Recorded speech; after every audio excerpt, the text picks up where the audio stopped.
जय हिंद। स्वागत है आप सभी का एक बार फिर से ओजांग टाइम्स पर। वो ऐसा प्लेटफॉर्म, एक ऐसा प्लेटफॉर्म जो हर साल maximum of number IAS produce करता है इस देश में। और यहाँ पर लगातार हर साल एक नई श्रृंखला निकलती है हर बार।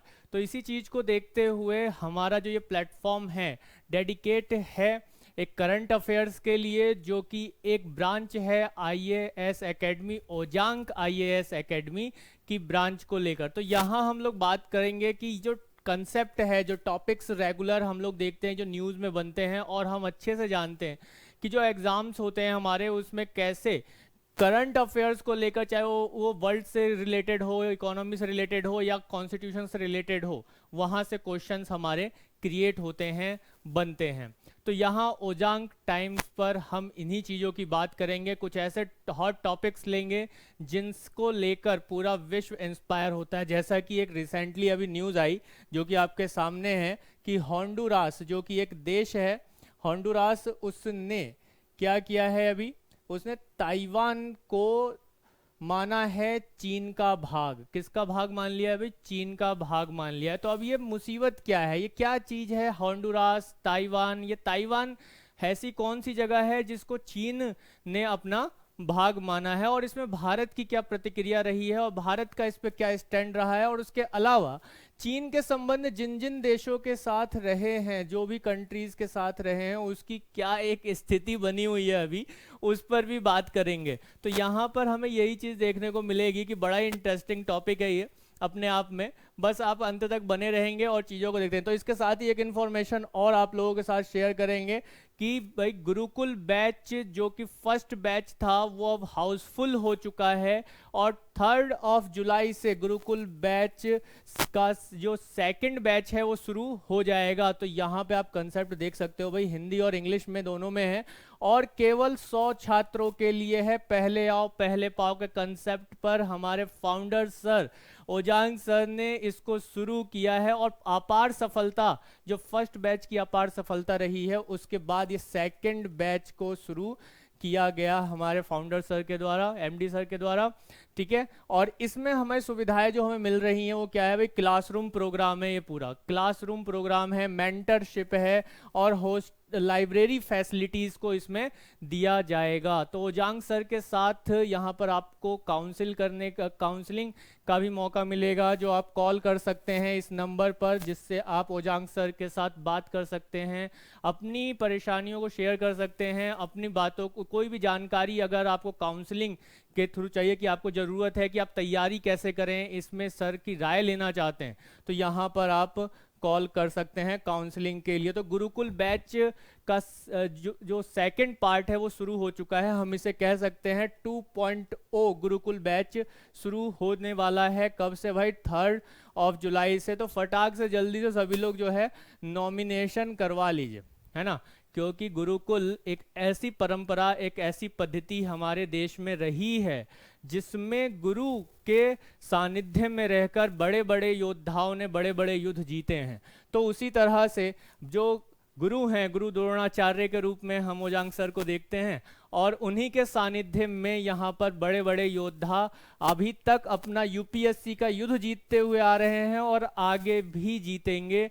इसी कल्पना के साथ सर ने इस कंसेप्ट को शुरू किया। एक ड्रीम है कि मैक्सिमम ऑफ कैंडिडेट इस गुरुकुल से निकलें। तो यहाँ पर इस गुरुकुल को जो नाम दिया गया है, इसके पीछे कुछ ऐसा ही नहीं है, बहुत बड़ा कंसेप्ट छुपा हुआ है। तो सभी लोग जो चाहते हैं कि इस बार उनका यूपीएससी निकल जाए, और वो चाहते हैं कि वो क्वेश्चंस कहाँ से क्रिएट होते हैं जिसका उन्हें पता तक नहीं चलता है, तो वो सब कुछ पता चलेगा गुरुकुल में। तो गुरुकुल को ज्वाइन कीजिए ज़्यादा से ज़्यादा। यानी कि अब एक बार फिर से मैं यहाँ पे आपको दोहरा देता हूँ, first come and first serve, यानी पहले आओ पहले पाओ का कंसेप्ट पर आधारित है। तो शुरू कर लेते हैं अपने सेशन को कि भाई क्या चल रहा है यहाँ पर। तो अभी हमने देखा कि भाई people's republic of China, people republic of China, यानी कि जो ये चाइना का जो ये बड़ा वाला पार्ट आप लोग देख रहे हैं ना, ये क्या है? People's republic of China. ये पीपल्स रिपब्लिक ऑफ चाइना है। तो जो पीपल रिपब्लिक ऑफ चाइना है जिसकी राजधानी क्या है भाई, बीजिंग है। अब हम यहाँ पे देखते हैं कि इसके राजनयिक मान्यता दी किसने, होंडुरास ने। होंडुरास बेटा एक जो है ना लैटिन अमेरिकी देश है। कौन सा अमेरिकी देश है, लैटिन अमेरिकी देश है। जो लैटिन अमेरिकी देश है यानी नॉर्थ अमेरिका और साउथ अमेरिका कॉन्टिनेंट के बीच में आने वाला एक देश है, जिसको हम अभी मैप पर भी देखेंगे। तो यहाँ हम देखते हैं कि भाई राजनयिक मान्यता दी है और इस पर चीन गणराज्य देखो इस ये जो है ना ये ताइवान है, यहाँ पर ताइवान है और इसको कहा जाता है Republic of China. Republic of China कहा जाता है इसे, क्या कहा जाता है, रिपब्लिक ऑफ चाइना इसे कहा जाता है। तो जो रिपब्लिक ऑफ चाइना इसे कहा जाता है पीपल्स रिपब्लिक ऑफ चाइना, इस बड़े वाले भाग को कहा जाता है। इतिहास के दृष्टिकोण से देखेंगे तो ये दोनों कभी एक साथ हुआ करते थे, एक साथ एक ही देश के भाग हुआ करते थे, लेकिन यहाँ पर जो विचारधारा है वो कम्युनिस्ट विचारधारा रही और यहाँ पर जो विचारधारा है वो सोशलिस्ट विचारधारा रही। तो यहाँ पर दो नेताओं की विचारधारा के कारण ये दो अलग अलग हो गए। तो ताइवान अपने आप को कहता है कि भाई, ताइवान क्या कहता है कि भाई ये जो बड़का वाला हिस्सा है ना, ये बड़का वाला टुकड़ावा जो है ये उसका है। क्या कहता है ताइवान कहता है कि ये जो चाइना है ये वाला ये उसका है, और ये जो बड़का वाला चाइना है ये कहता है कि भाई ये जो ताइवान है ये हमारा है। तो यहाँ पर यही दिक्कत यहाँ पर उत्पन्न हो रही है इन दोनों देशों के बीच में। और यहाँ पर होंडुरास महाराज ने क्या किया है कि भाई ताइवान को किसका हिस्सा माना है, अभी रिसेंटली मान लिया है भाई, अभी तुरंत मान लिया है किसका, ताइवान का, चाइना का हिस्सा मान लिया है। ताइवान को किसका हिस्सा भाग माना गया है, चाइना का हिस्सा मान लिया है कि भाई ताइवान कोई अलग देश नहीं है ना। होंडुरास क्या कह रहा है कि ताइवान कोई अलग देश नहीं है बल्कि ये चाइना का ही पार्ट है। तो इस पर क्या हो गया कि भाई ये चाइना वाले जो भैया हैं है ना, हिंदी चीनी भाई भाई, यानी कि हम लोग तो कहते हैं भाई भाई हैं, वसुदैव कुटुंबकम वाला कंसेप्ट। तो ये जो अपने भैया हैं मतलब अपने भाई हैं, ये बड़े खुश हो गए हैं और हम इनका रणनीति अच्छे से जानते हैं, समझते हैं कि आगे किस तरह से ये किसी देश को अपने अंडर लेते हैं और फिर उसके बाद उनका बेड़ा गर्क ही कर देते हैं, यानी कि बिल्कुल एक ख़त्म कर देते हैं, ज़मीन हो प्रॉपर्टी हो सब कुछ जो है उसका लूटना शुरू कर देते हैं। तो यहाँ होंडुरास को चीनी क्षेत्र का अविभाज्य हिस्सा मान लिया है। तो एक चीन नीति पुष्टि की गई है यहाँ पर कि भाई ये जो पूरा कंसेप्ट है, ये जो पूरा आप क्षेत्र देख रहे हो ताइवान इंक्लूडिंग, इसको कहा जाता है one China nation, one China nation, यानी कि वो या वन चाइना पॉलिसी के रूप में भी इसको देखा जाता है। तो आप देख सकते हैं कि इस पूरे क्षेत्र को चाइना, लेकिन ताइवान इस पूरे एरिया को अपना बताता है। तो यहाँ पर अगर हम देखें तो चाइना की जो रणनीति रही है वो होंडुरास के साथ साथ लैटिन अमेरिका के जो और देश हैं जैसे बेजिंग है, ग्वाटेमाला है, एल सल्वाडोर है, निकारागुआ है, कोस्टा रिका है, इनके साथ भी उसने संबंधों को अपने बढ़ाया है। और इनको कहीं ना कहीं ये लालच दिया गया है कि भैया तुम्हारा जो है ना हम घर बहुत बढ़िया बना देंगे, है ना, बहुत बढ़िया घर बना देंगे, तुम जो है हम तो उसके लिए तुमको क्या देंगे भाई, पैसा देंगे। तो भाई यहाँ पर जो है हम रुपए का सिंबल बना देते हैं, समझ लीजिएगा, है ना।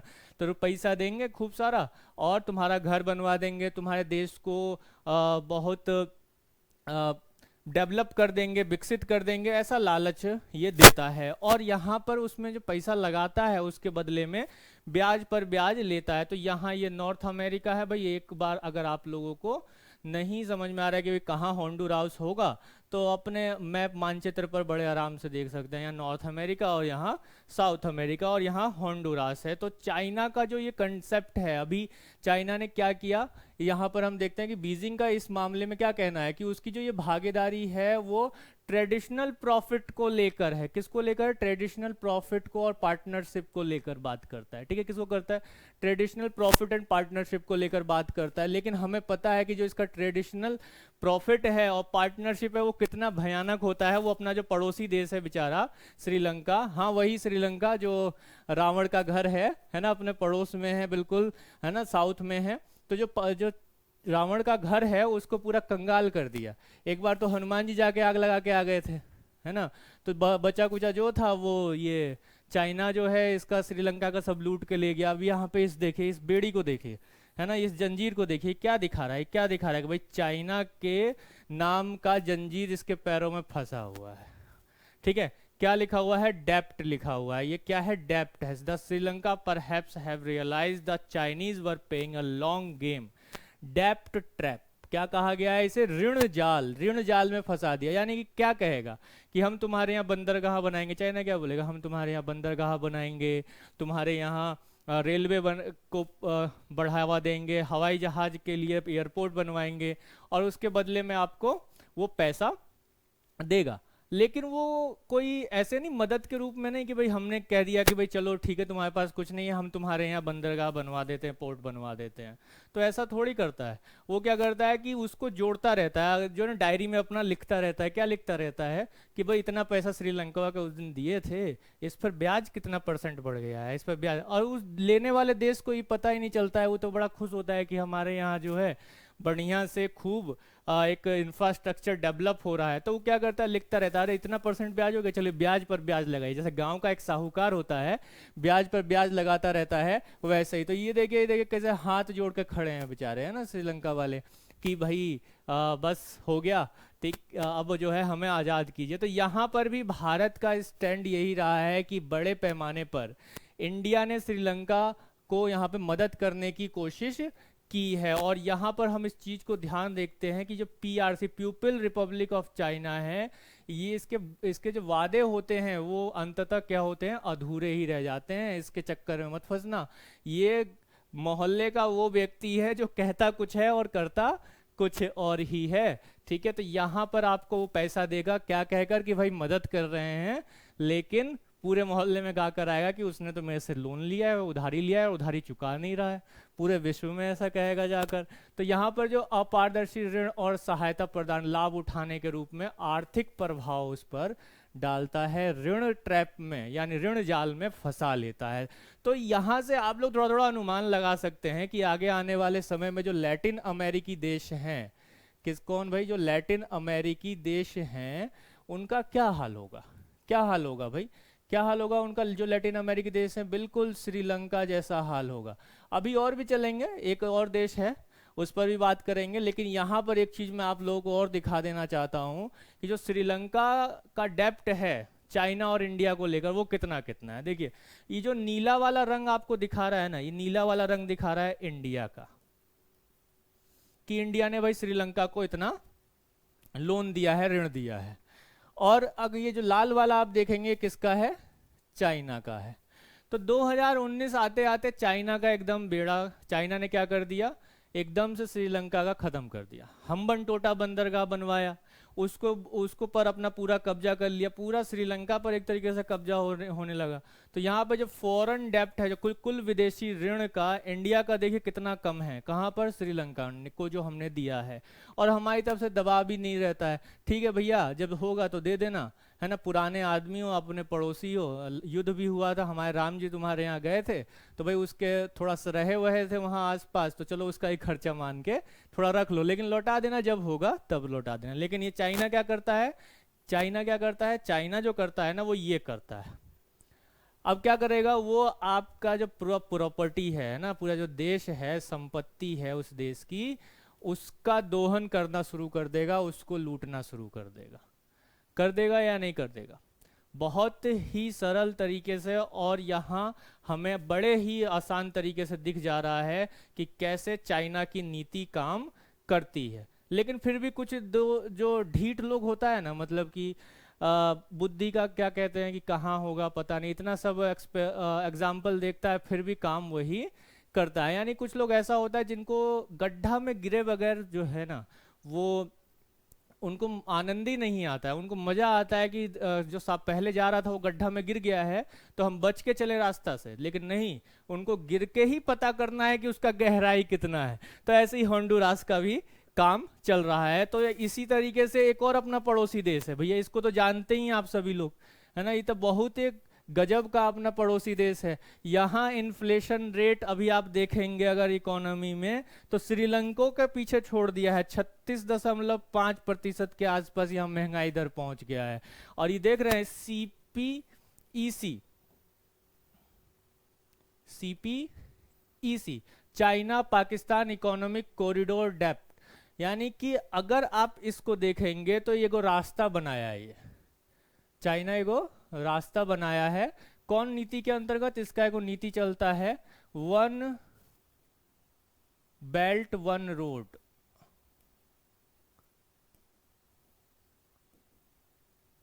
ये एगो नीति चलता है, वन बेल्ट वन रोड। उसके अंतर्गत एगो ये रोड बनाया जिसको नाम दिया चाइना पाकिस्तान इकोनॉमिक कॉरिडोर। अब ये भी देखिए कि रोड कैसे बनाया है ना, इसको देखिए समझिए। यहाँ चाइना का एक शहर है काशगर, काशगर से होते हुए ये रास्ता कहाँ से निकाला है? अपना पीओके से, जो पाक ऑक्युपाइड कश्मीर है, विवादित क्षेत्र है, जो पाकिस्तान के कब्जे वाला क्षेत्र है, वहां से रास्ता निकाला है। और इसी रास्ते को बनाने के लिए जो भी पैसा खर्चा हुआ है, समझे, बना कौन रहा है? चाइना बना रहा है। और किस लिए बना रहा है? वो अपने लाभ के लिए बना रहा है। उसका क्या लाभ है यहाँ पर? उसका लाभ ये है कि ग्वादर बंदरगाह जो बन गया, कहाँ पर? बलूचिस्तान में। कहाँ बन गया है भाई? बलूचिस्तान में। तो उसका जो एक्सेस है वो कहाँ कहाँ चला जाएगा? उसका एक्सेस अरब सागर में चला जाएगा, अरेबियन सी में चला जाएगा, और इसके साथ साथ फारस की खाड़ी में भी उसका एक्सेस हो जाएगा। फारस की खाड़ी, गल्फ ऑफ पर्सिया में भी उसका एक एक्सेस हो जाएगा। और इसके अलावा हिंद महासागर में भी उसका एक एक्सेस बहुत अच्छा बन जाएगा। तो फायदा किसका है यहाँ पर? फायदा है चीन का। और यहाँ पर चाइना ऐसा क्यों किया? चाइना एक और कि इंडिया को चारों तरफ से घेरने के लिए, अभी आप देख रहे हैं यहाँ से गुजरात शुरू हो जाता है, तो यहाँ ग्वादर है, यहाँ गुजरात है, तो इंडिया को चारों तरफ से घेरने के लिए वो पाकिस्तान का इस्तेमाल कर रहा है। लेकिन इस बुड़बक को ये नहीं पता है कि वो जो कर रहा है वो अपने फायदे के लिए कर रहा है। इसके जो रोड बनवा रहा है वो इसके लिए नहीं बनवा रहा है, वो अपने फायदे के लिए बनवा रहा है। तो ये भाई साहब इतना खुश हो रहे थे कि भैया वो हमारे चाचा हैं, चाइना वाले जो है अपने चाचा, अब देखो चाचा इसलिए बोल रहे हैं चाइना वालों को, काहे के जे ये इंडिया है ना, एक नारा आया था, एक इंडिया चाइना या हिंदी चीनी भाई भाई, तो हिंदी चीनी हम भाई भाई, तो अब बाकी समझ सकते हैं कि पाकिस्तान का वो चाचा कैसे हो गया। ठीक है, अब इससे आगे नहीं बताएंगे, इस चीज को समझ सकते हैं। ठीक है, तो पाकिस्तान का वो चाचा, जो चाचा चाइना है इनके, है ना, वो इनको बहुत चढ़ाते रहे, बढ़ाते रहे, और इनका डेप्ट जो है बढ़ता चला गया, ऋण बढ़ता चला गया। आज ये रो रहे हैं बैठ के कि भाई इतना कर्जा उतारे कैसे। आज इनको जो है आईएमएफ भी लोन नहीं दे रहा है, और धीरे धीरे चाइना जो इनके चाचा हैं वो भी हाथ अपना पीछे खींच रहा है। तो भाई बहुत ही अच्छा एग्जाम्पल दो लेकर चल रहे हैं यहाँ पर कि होंडुरास या दूसरे जो लैटिन अमेरिकी देश हैं या जो सपोर्टिव में आते हैं चाइना के, उनके साथ क्या हाल होने वाला है यहाँ पर। तो इंडिया लगातार इसी चीज को काउंटर करने के लिए, क्या कर रहा है? अलग अलग नीतियां बना रहा है, अलग अलग स्टेज पर जा रहा है। जैसे G7 आप देखेंगे, G20 का आप कंसेप्ट देखेंगे, है ना, क्वाड का कंसेप्ट देखेंगे। तो ये सब क्या है? ये इंडिया लगातार चाइना के को काउंटर करने के लिए बना रहा है, ताकि और जो देश हैं वो थोड़ा संभल के रहें। लेकिन कुछ जो हैं आंख के अंधे होते हैं और नाम नेनसुख होता है, तो वही वाला कंसेप्ट है यहाँ पर, उसी चीज को सब लोग देखते हैं। तो यहाँ आप देखिए कि ये वाला जो एक लोगो एक समय पहले आया था, ये ताइवान है। मिल्क टी अलायंस हुआ था, ट्विटर फॉर ताइवान चला था हैशटैग पर, और इसके साथ साथ यहाँ पर वही कंसेप्ट दिया गया था, हिंदी चीनी भाई भाई के अलावा क्या दिया गया था? हिंदी ताइवान भाई भाई। यानी कि इंडिया ने रिपब्लिक ऑफ चाइना यानी ताइवान के साथ अपने ट्रेड को जारी रखा हुआ है, अपना जो व्यापार है उसको लगातार उसने जारी रखा हुआ है, उसमें कोई कमी नहीं रखी है। क्योंकि भाई हम क्यों किसी के दबाव में रहें? ताइवान के साथ अगर हम व्यापार करना चाह रहे हैं तो हम करेंगे। अरे हम संप्रभु देश हैं भैया, है ना, ये बात काहे नहीं समझ रहे हैं सब? हम संप्रभु देश है। आज हम G20 की अध्यक्षता कर रहे हैं, हम वसुदेव कुटुंबकुंभ बोल रहे हैं कि हम आओ तो सही, हम हाथ फैला के खड़े हैं, दोनों हाथ फैला के खड़े हैं। अब तुम गणासा निकाले काट दो हमारा हाथ, तो उसमें बात क्या रहेगा? कुछ नहीं रहेगा। तो one earth one family one future का कंसेप्ट देने वाले हम देश हैं या नहीं है? तो हम तो शांति का प्रतीक हैं, पूरे विश्व को एक साथ लेकर आना चाहते हैं, एक बनाना चाहते हैं, एक पृथ्वी बनाना चाहते हैं, एक घर बनाना चाहते हैं, एक परिवार बनाना चाहते हैं। लेकिन चाइना जैसे जो देश सब होता है वो क्या कर रहा होता है? वो सब यही कर रहा होता है कि जो अन्य दूसरे देश होते हैं उनको बर्बाद। उनका जो रिलेशन होगा, उनका रिलेशन सांस्कृतिक नहीं होता है। क्या होता है? सांस्कृतिक नहीं होता है, बल्कि स्वार्थ पर आधारित होता है। और भारत अपने रिश्ते जब भी बनाता है वो सांस्कृतिक और मानवता के आधार पर रिश्ते बनाता है। यानी कि ऐसा रिश्ता हम नहीं बनाते हैं कि 2 दिन बाद जो है तलाक हो गया, डाइवर्स हो गया, है ना। 2 दिन बाद डाइवोर्स वाला कंसेप्ट हमारा नहीं रहता है। हमारा तो 7 जन्मों वाला कंसेप्ट रहता है ना। क्या रहता है? 7 जन्म वाला कंसेप्ट रहता है कि तू ही तू, बाकी और सब खत्म। तो यहाँ पर जिसके साथ रिश्ता हमारा जुड़ गया, हमने दोस्त बना लिया, उसको हम अंत तक रखेंगे। जैसे चाहे रशिया के साथ देख लीजिए भाई, रशिया पर इतना बैन लगा रहा है सब पश्चिम वाला सब देश। इंडिया के साथ अच्छा एक स्ट्रांग रिश्ता है। हम अभी भी क्रूड ऑयल सस्ता में खरीद रहे हैं रशिया के साथ। क्यों खरीद रहे हैं? क्योंकि हमारा रिश्ता बना हुआ है, प्राचीन पुराना रिश्ता है, और उसको हम अंत तक निभाएंगे। और हमको बताने वाला ये कोई देश नहीं है कि आप किसके साथ व्यापार करेंगे, किसके साथ नहीं। तो यहाँ भारत का जो स्टैंड है ताइवान को लेकर, वो एक तरह से क्लियर कट थोड़ा हो जाता है कि भाई चाइना के साथ अलग व्यापार करेंगे, कीजिए, और उसके साथ ताइवान के साथ भी एक व्यापारिक संबंध और भी हम यहाँ पर स्थापित कर रहे हैं। तो इसी के साथ ही अगर हम देखें यहाँ पर, तो कंसेप्ट आपको समझ में आ गया होगा। और होंडुरास का चाइना, ताइवान को चाइना का भाग मानना उसके लिए कैसे घातक हो सकता है, ये भी आपको बहुत अच्छे से समझ में आ गया होगा। यहाँ पर एक बार फिर से हम बता दें कि भाई फर्स्ट बैच हाउसफुल हो गया है। ड्रीम प्रोजेक्ट हमारे फाउंडर ओजांग सर का, ये ड्रीम प्रोजेक्ट गुरुकुल का फर्स्ट बैच जो है भाई हाउसफुल हो चुका है। सेकंड बैच स्टार्ट हो रहा है 3 जुलाई से। कब से? 3 जुलाई से हो रहा है। केवल 100 स्टूडेंट्स के लिए है ये। किसके लिए? 100 स्टूडेंट्स के लिए। पहले आओ पहले पाओ का कंसेप्ट है यहाँ पर। पहले आओ पहले पाओ और गुरु द्रोणाचार्य से शिक्षा लो। गुरु द्रोणाचार्य के जो योद्धा रहे वो कहाँ हारे? कहीं नहीं हारे। तो ओजांग सर इस गुरुकुल के द्रोणाचार्य हैं, और यहाँ पर रहते हुए वो आपको उन तकनीक, उस शिक्षा को, उन तरीकों को बताएंगे जिससे आप यूपीएससी जैसे दुनिया के सबसे हैवीएस्ट कह सकते हैं, भारी भरकम, या कह सकते हैं जितना भी किलो कुंटल का एग्जाम है उसको आप सॉल्व कर सकते हैं। ये क्लासरूम प्रोग्राम मिल रहा है आपको, मेंटरशिप मिल रहा है। इसी में आपका कोई भी समस्या है किसी विषय को लेकर, उसके लिए अध्यापक खड़ा है यहाँ पर।